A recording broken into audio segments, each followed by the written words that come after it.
Before you start designing that logo, do this one overlooked thing first. Hey there, my name is Daniel Schmidt. I'm a branding specialist, and on today's episode, we're going to be talking about the 3 things you need to do before you ever begin designing your logo, before you begin putting pen to paper, so to speak. In my case, I actually do, but before you do that, you need to do these 3 things first. And what are they? We're going to dig into that on today's episode. Stick with me now. This, you don't want to miss.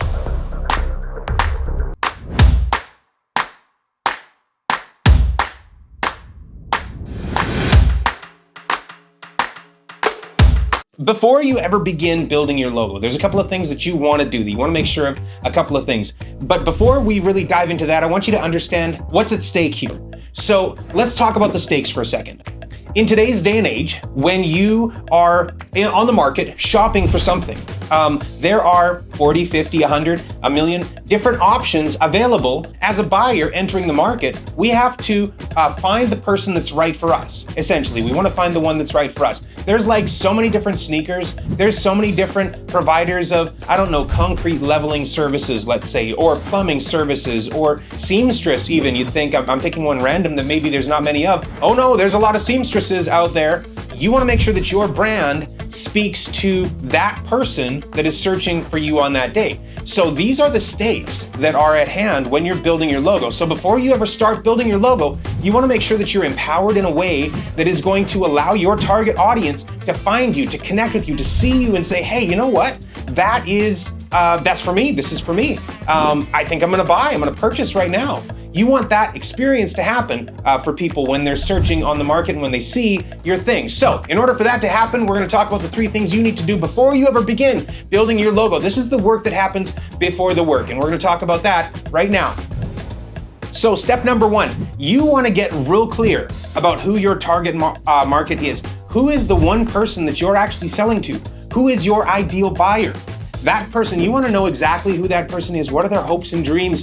Did they buy an SUV last year and they're pissed about it? Like, who is this person, your ideal buyer, right? You want to know exactly who they are, because the more clear you are on your ideal buyer, the easier it is for you to create a logo that is going to speak to them, right? You don't want to speak to your least favorite buyer. Like, if you get a bunch of your least favorite buyer walking through the door, then you've got nothing but a world of headaches at your door all the time. And that's no fun for anybody. So make sure that you know who your ideal avatar is. And it's like, oh, well, I sell to anybody that has a heartbeat. Listen, this is not going to help you, okay?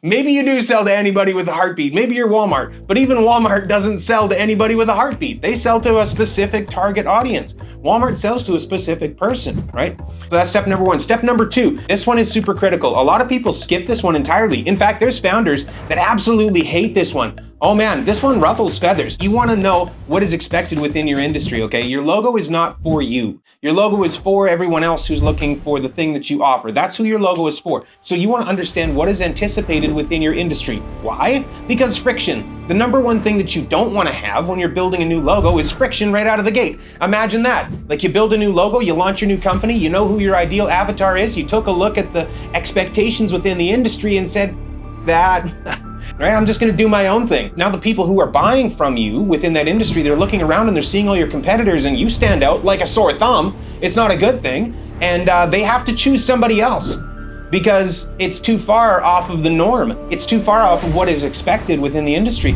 There's friction right there. I don't know if I can trust this purchase decision right there. Third, and finally, the most important thing that you can do before you ever start building a logo is make sure that you have kind of got it understood, like what your differentiator is. You got to understand, like, what is it that makes you different? What is it that makes you unique, right?